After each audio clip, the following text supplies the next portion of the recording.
O Popular tennos acostumado a casi todo, non?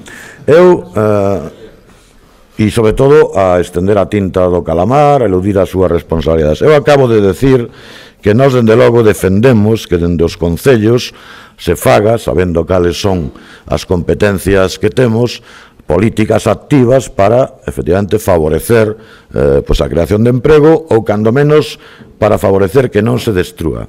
Pero, claro, o señor presidente da Xunta, o Partido Popular no goberno galego, ese sí ten competencias e si ten responsabilidades e si ten demostrado que a súa política, como yo podo decir, é unha desgracia para a maioría social, o paro aumenta, etcétera, etcétera. Por lo tanto, que o señor presidente da Xunta, que é capaz de decirlle aos galegos e galegas que el non pode facer nada frente ao desemprego porque non ten competencia, resulta que acabe culpabilizando os concellos, e este aquí o matiz, atención, ojo al dato, bipartitos, porque os monopartitos, é dicir, onde goberna o Partido Popular, aí o emprego avanza que é unha barbaridade.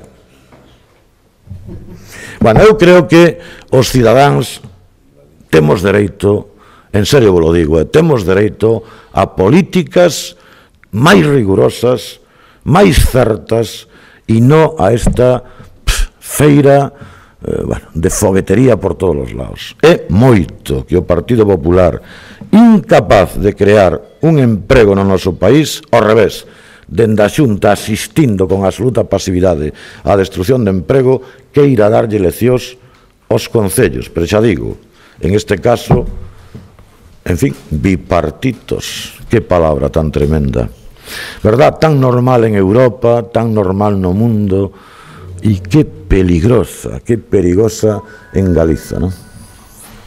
Bueno, o Partido Popular, por certo, en algún concello non vai a facer bipartitos, vai a facer cuatripartitos, dado o número de listas do mismo color que se presentan, non? Verá vostede como aí non hai ningún problema. Aí sí que entrarán a rapañota, verá vostede. Acaban co orzamento municipal.